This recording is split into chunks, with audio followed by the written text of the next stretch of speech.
Well, it's not often this NBA season that we've gotten to talk about the Celtics absolutely kicking the crap out of another team, but that is exactly what we had tonight as the Celtics were on the correct end of an old-fashioned ass beating as the Celtics just throttled the Kings tonight, 128-75. Honest to God, it wasn't even that close. And the Celtics improved to back to 500, 24-24. Kings have been terrible this year. They fall to 18-36-14 away from Sacramento. The Celtics are 15-10 at home in the TD Garden. And yeah, this was all Celtics from the very, very beginning of the game. The Celtics won all four quarters by significant margins. It was never competitive, basically, from the opening tip. And typically, when the Celtics win games like this, I think it's a fair reaction. Or when they, sorry, I should say, when the Celtics win against lesser opponents like the Kings, I think it's a fair reaction to, in those circumstances, goes, okay, well, they beat a bad team. Sort of like what happened when they beat the Pacers a couple times the other week.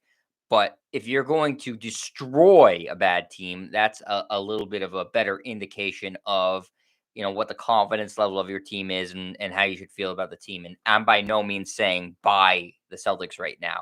I'm not going to change my stance on this team that I've had all year long unless they make a major move as the trade deadline is rapidly approaching.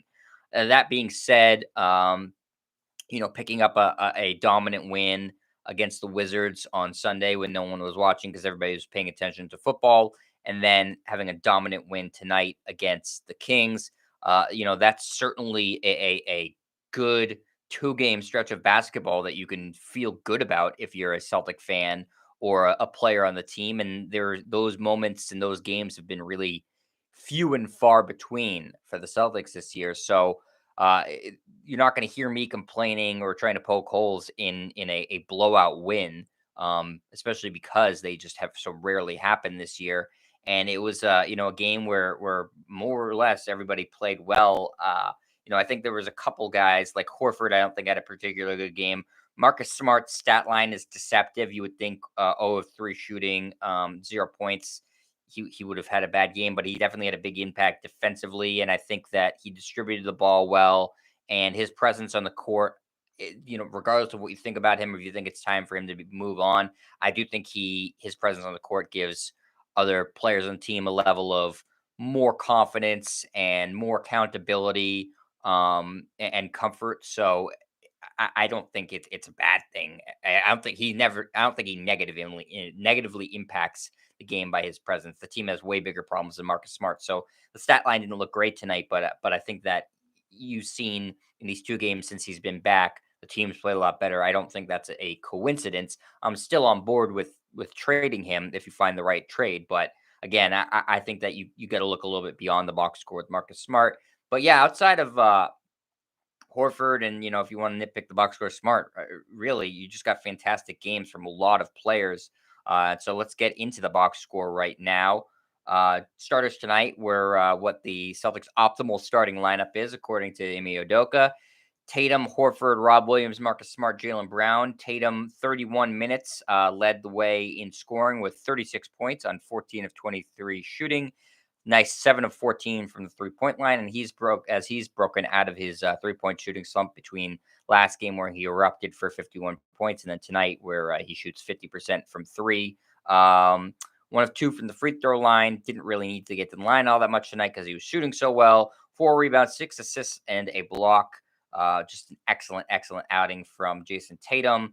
All the Celtics plus minuses were ridiculous in this game because it was so dominant. Tatum had a plus 36 on the night. Al Horford had a plus 19, which was the lowest of the starters because he was the least effective of the starters. In his 23 minutes, he shot 1 of 9 from the floor. Not good. 1 of 2 from 3. He did have 8 rebounds, 2 assists, and a block and 3 points. But again, you're seeing a lot of diminishing returns with Al Horford because of his age and because of how much Coach Udoka insisted on playing him early in the season. Didn't make sense then, and now it's showing up in his daily play. Rob Williams, one of the better games of his career, and he's had some good games this season. He was fantastic tonight.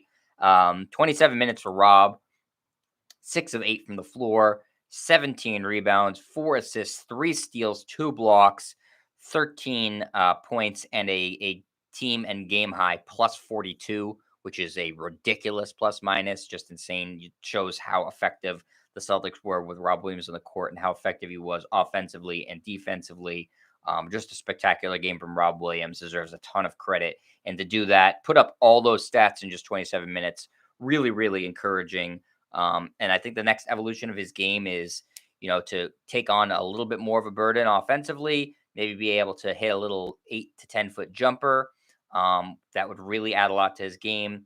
And maybe start getting some games where he's putting up double digit shot attempts. I think that's what we'll see maybe as the season winds down or into the early part of next season if they want to continue to develop Rob Williams. But for tonight, spectacular. Marcus Smart, we already talked about him. 24 minutes, 0 of 3 from the floor, 0 of 1 from 3, 3 rebounds, 7 assists, steal, no points. But again, a calming presence, very good defensively tonight. Didn't need him to score. So I have no problem with his game tonight. And Jaylen Brown, excellent game from him. 24 minutes, 11 of 19 from the floor, 5 of 12 from 3. Perfect 3 of 3 at the free throw line, 10 rebounds, 3 assists, and 30 points. Finishes with a plus 35. And him and Tatum remain undefeated when both of those guys score 30 or more each. I believe they are now 6-0 or 7-0 in their careers when they do that. So obviously, that shows the importance of those two players to this team. So Brown and Tatum combined for 66 of the Celtics, 128 points. Let's go to the bench where the Celtics got some good play. A lot of it was in garbage time because basically the whole second half of this game was garbage time. But nice to see some of the younger guys produce when they get minutes. Grant Williams, 8 points in 23 minutes, 3 of 6 from the floor, 2 of 3 from 3, 3 rebounds, 3 assists, and a block. Aaron Nesmith, thought he played pretty well tonight. In his 19 minutes, he was 4 of 8 from the floor, 1 of 4 from 3, 4 rebounds, 10 points. You're hearing his name a lot in trade rumors. I do think that if he does get traded, he's going to play a lot better than he did in the Celtics because he'll get more consistent minutes. I think he's just some consistent minutes away from being a solid NBA rotational player. Tonight, obviously, I think it was a good showcase for him for a team that's looking to, make a trade with the Celtics, and you could see some potential value in Aaron Nesmith. And his freedom didn't really do much in his 12 minutes. 0 of 2 from the floor. Did have 4 rebounds, though. No points.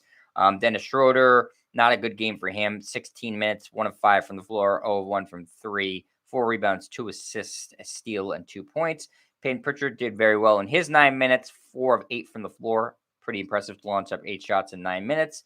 1 of 3 from 3, a rebound, 3 assists, 3 steals. He's another guy that could either potentially get traded or see a lot more playing time as the result of a trade, likely a Dennis Schroeder trade. So either way, Payton Pritchard's going to be seeing his stock rise minutes-wise, whether it's on a new team or a bigger role on the Celtics. So if you want to invest in him in fantasy basketball, I'd recommend doing it now. Josh Richardson, 22 minutes, very solid game for him. 6 of 9 from the floor, 2 of 4 from 3, 8 rebounds, 1 assist, a block, and 14 points. Continues to just be steady, and really good on both ends of the court. Romeo Langford, 8 minutes tonight, 3 points, 1 of 3 from the floor.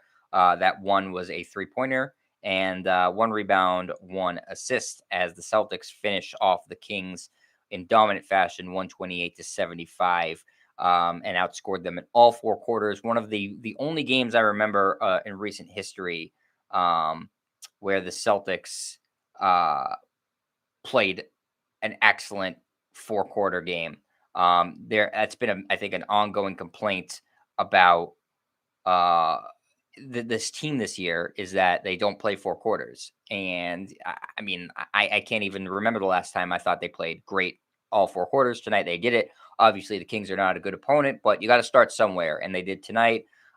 Getting a notification in the chat from Alexander Wilson.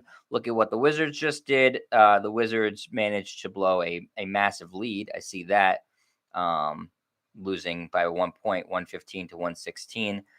Alexander, how much did they lead by before they pissed away that game? A lot, I'm assuming. Let me see if I can see how much they were up by. They were up by a lot. I know that. So I'm curious how much but as a Celtics show, that's not shocking news to Celtics fans. They've blown huge leads left and right. 35 point lead that they blew. Not good. That's not good if you're a Wizards fan. That is really bad. Really, really bad. Bradley Beal not going to be happy. Not going to be happy at all. The Wizards' promising start to the season has really come crashing down as of late.